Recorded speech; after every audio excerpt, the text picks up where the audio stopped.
Entitled mom demands I sell my property to pay for her daughter's college, escalates conflict with lies and legal trouble along the way. I am a property owner, 34, male, with a string of houses in my name in our hometown. This has been due to years of hard work, careful investments, and sacrifices made along the way. Just to give context, I come from a modest family. My parents were both blue-collar workers and labored tirelessly to provide a comfortable life for me and my siblings. They always dreamed of owning their own house one day, but it was beyond their reach. It was their upbringing that ignited my ambition and fueled my determination to build a better life for myself and my family. One day I met my wife during our college years. My wife shared similar experiences in her family, raised by a single mother who worked multiple jobs to make ends meet. She learned the significance of financial prudence and resourcefulness. We both wanted to overcome financial struggles one day and create a stable life for our children in the future. My wife and I tirelessly bought and flipped houses over the years. We saved every penny and made careful investments that eventually led to our ownership of several properties. Each property represented years of hard work, countless sacrifices, and a shared dream between us. Today, I'm a father to two wonderful kids, a son and a daughter. Our properties are not just a source of income, but a symbol of our dedication to securing a future for our children. Little did I know that my life would soon take an unexpected twist thanks to an entitled woman named Emily, 40, female, who has been one of my tenants for a few years. She resides in a comfortable 3-bedroom house that I carefully saved up and purchased years ago before I got married to my wife. The property is located in a prime location in the city and is in close proximity to her daughter's high school. Emily was a single mother, as her husband had unexpectedly abandoned her after their daughter was born. When I became aware of her circumstances, I offered her a subsidized rent to enable her to move in. Though I knew I would lose out on money, I wanted her and her daughter to be able to afford to live there. Over the years, I have never increased the rent, and it has remained the same. Emily had been a reliable tenant over the years and paid her rent on time. We had developed a casual landlord-tenant relationship over time and sometimes kept in touch when she needed my help around the house. Her daughter was a high school senior and was preparing to apply for college. 3 months ago, Emily informed me that her daughter had been accepted into a prestigious out-of-state university, which was a remarkable achievement for any high school graduate. However, this university was also very expensive. And unfortunately, her scholarship didn't even cover of her fees. I knew the financial obstacles of higher education and had my reservations about how they would manage it. One day, Emily asked to meet me. Thinking that it had something to do with the renovation required around the house, I agreed without much hesitation. We sat down in the living room of the house, where she started by saying that she really appreciated the fact that I had been generous with her when it came to rent. She continued to tell me that she really wanted her daughter Lily to attend her dream university. But after crunching the numbers, including tuition, housing, and other expenses, she realized that it was too much for her to handle. Alone, she had even reached out to financial aid, looked into scholarships, and had taken up a part-time job after her full-time one. But it was still not enough. I nodded my head solemnly in understanding, thinking maybe she was going to ask me if she could delay paying the rent for a month, which would have been understandable. Instead, Emily had a staggering request for me that left me dumbfounded. She asked me if I could sell the property that she was living in. I looked at her inquisitively as she continued to explain that the property I owned and had rented out to her would fetch good money, which would help her fund her daughter's college education. "Are you serious?" I responded, a mix of astonishment and disbelief. "You want me to sell my property to pay for your daughter's college tuition?" Emily's eyes pleaded with me as she insisted that it was her only hope to secure her daughter's future. She mentioned that she had already had the entire property appraised and was confident that it could cover her daughter's entire college fees. I asked her if she had lost her mind because there was no way that I was going to sell my property for her daughter to go to a high-end university. I told her that this house meant something to me, and I wasn't going to sell my property just like that. Emily insisted again, telling me that I could loan the money, and her daughter would pay me back once she graduated. Although I knew the importance of a college education, I was not going to accept her outrageous request. Hearing her plead made it clear that she was determined to find a way to fund her daughter's dreams, even if it meant making an outlandish proposition to a stranger. I calmly explained to Emily that the property was a significant part of my livelihood, and I couldn't simply part with it. The burden of her daughter's tuition shouldn't fall on my shoulders. I told her that if she couldn't afford to send her daughter to the university, she could ask her family members for help or look into finding a more affordable option for her daughter. Despite my efforts to make her see reason, Emily continued to press the issue, asserting that I was the only one who could help and it wasn't a big deal to sell my property and give her the money. I realized that this was going nowhere. I left the property after asking Emily to not approach me regarding this ever again. I requested her to realize how outrageous she sounded and that she should find another way. I thought she would realize her mistake eventually, but over the next few weeks, Emily didn't give up. As Emily's daughter was inching closer to her college journey, the situation was becoming increasingly more and more unbearable. Emily, despite my denial, kept pleading with me every day to sell my property as soon as I could, and even stop paying her rent in protest. Our once amicable relationship had soured. The tension between us grew as Emily remained steadfast in her belief that the property I owned was the solution to her financial woes. She was convinced that my refusal was selfish and that it was putting her daughter's future in jeopardy. On the other hand, I was losing out on money when she refused to pay her rent in protest. I warned her that I would take this to court because we had an ironclad agreement, but she refused to comply, and it became increasingly clear that her demands had no end. The turning point came when Emily started involving others in our dispute. She started to approach her friends and the neighbors around my property, painting me as an unsympathetic landlord who refused to help a young girl realize her dreams. She told them that I was very wealthy, but I refused to help her out by loaning her the money, given her status as a single mother who struggled to make ends meet. Her story garnered sympathy from those she confided in. To amplify her cause, Emily took to social media and wrote a Facebook post, placing the blame for her daughter's inability to attend college squarely on my shoulders. Soon the rumors started to circulate in our neighborhood. People sympathized with her plight and assumed that I was indeed in a position to help, but was knowingly not helping. I couldn't help but feel like an outsider in my own community. My wife finally decided to reach out to Emily to address the escalating conflict. With the tension in the neighborhood mounting, she felt that direct communication might be a path towards resolution. Emily, however, wasn't in the mood for a calm discussion. She immediately launched into a tirade about how I, as the landlord, had the means to sell the property, which she believed was the only way to secure her daughter's future. Despite my wife's earnest attempts to reason, Emily's conviction remained unshaken. She asserted that we had the means to fund her daughter's college education and that we were being selfish. The conversation continued in a repetitive loop, with Emily repeatedly pushing my wife to convince me to agree to her demands. Her post, which had painted me as an unsympathetic and wealthy landlord who was refusing to help a young girl achieve her dreams, had a noticeable impact on the neighbors in the local community. Some neighbors who had previously been on friendly terms with us started to view us with skepticism. They began to believe that I indeed had the means to alleviate her daughter's financial burdens, but that I was knowingly refusing to do so out of selfishness. Others who were aware of my upbringing, hard work, and the reality of my situation shared my perspective and were just as appalled by Emily's audacious demand for me to foot the bill.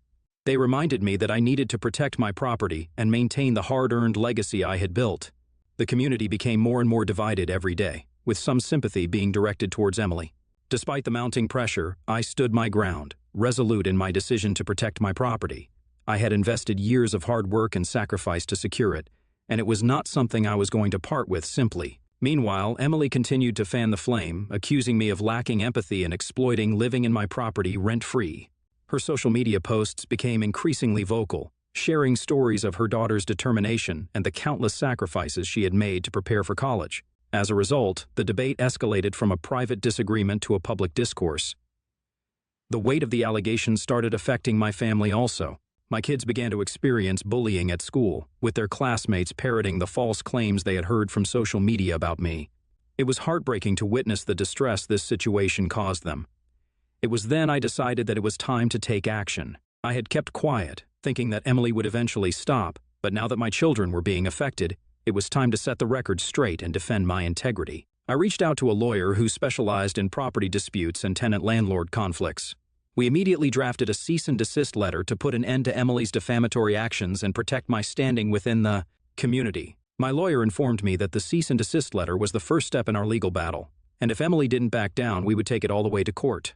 When Emily received the letter, she was understandably surprised. She attempted to reach out to me by phone, but I chose not to answer her calls.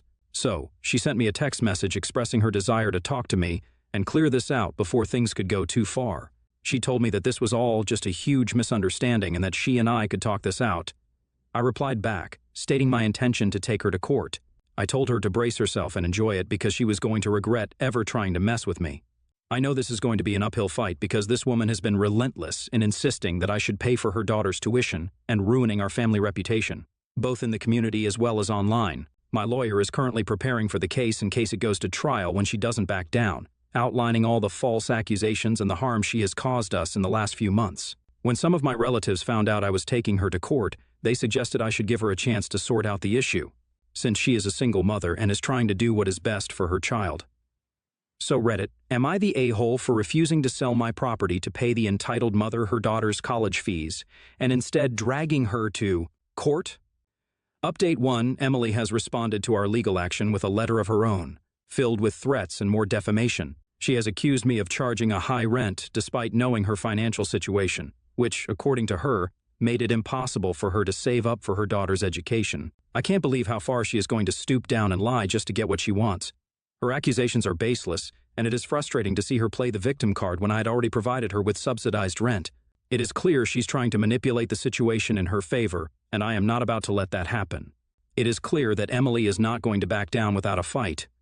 My lawyer, Matthew, has assured me that we have a strong case as her accusations are baseless, but has asked me to be prepared as the legal process is going to be long and draining. I can't help but think about how this situation has escalated so quickly. It was never my intention to end up in a courtroom, especially with someone who had been a tenant on my property. But sometimes you have to stand your ground and protect what's rightfully yours. Emily might have her reasons, but I can't allow her to pressure me into selling my property. My family's future is at stake, and I am determined to see this through, no matter how challenging it would be. I will update you next when the legal proceedings begin.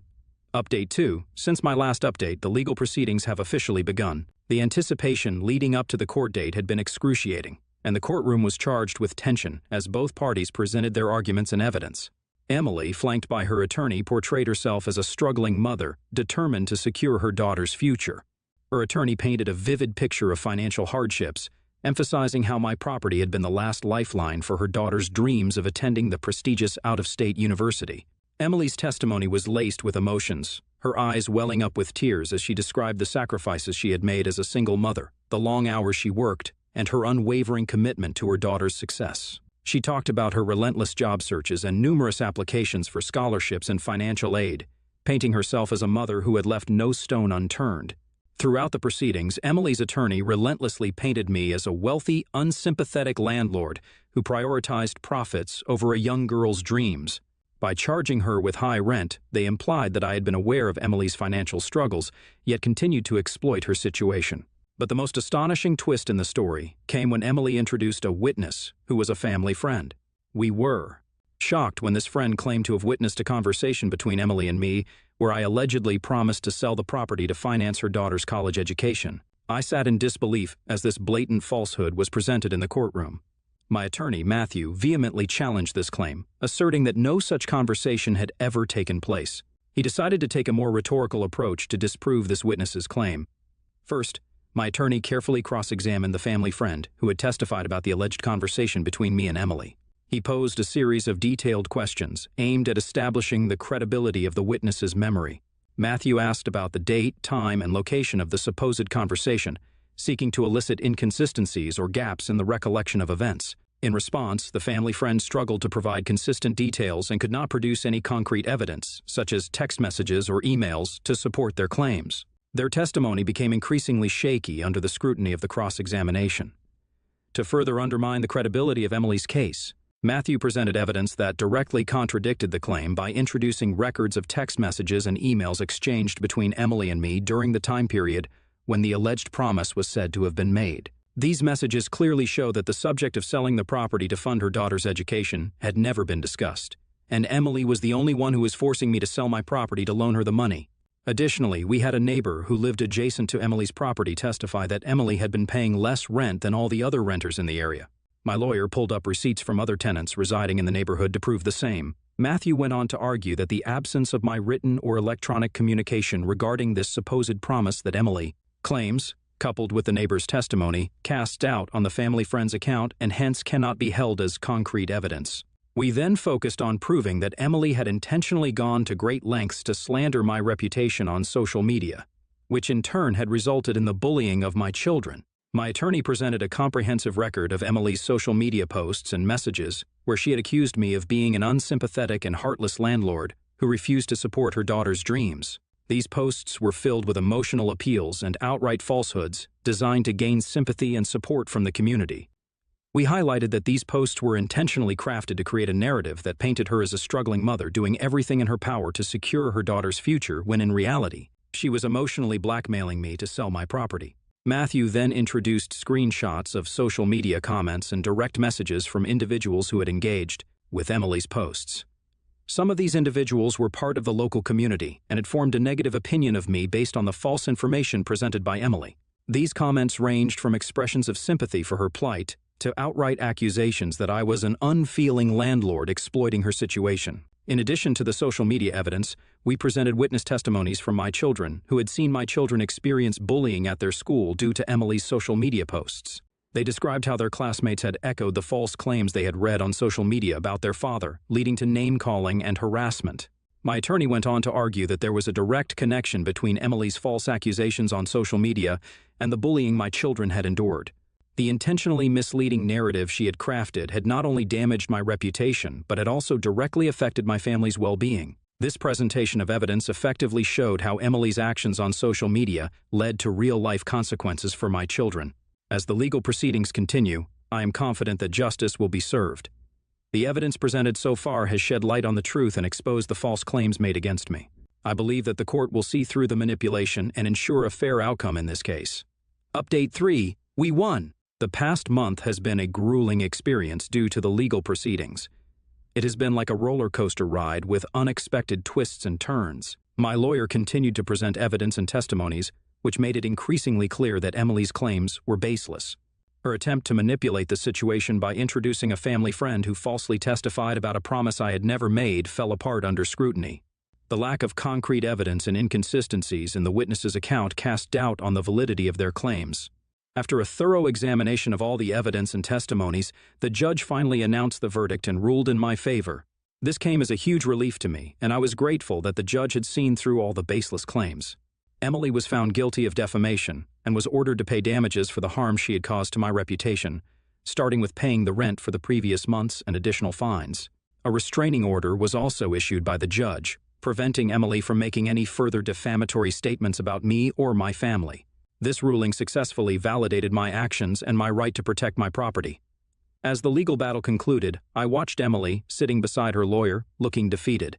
I turned to look at her daughter, Lily, and couldn't shake off the thought that her dreams had been compromised by her mother's sense of entitlement. This nightmare was finally coming to an end, with justice being served. It was a lesson for everyone on the importance of defending oneself and not letting someone else's audacious demands shake our core beliefs.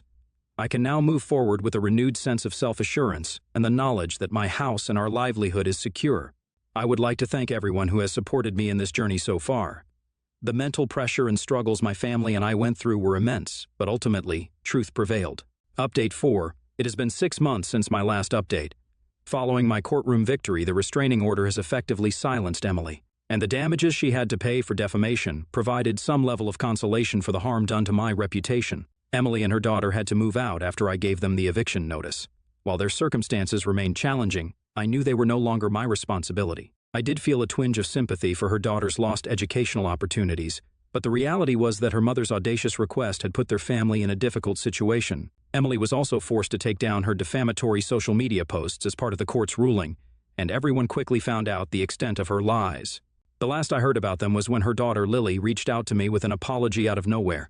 Lily had always been a great kid and I had watched her grow up, but when her mother started falsely alleging me, I cut off contact with them. I was surprised that she wanted to get in touch with me after her mother publicly lost the case. Her message was filled with genuine remorse for the way her mother had behaved and the consequences that had befallen her family.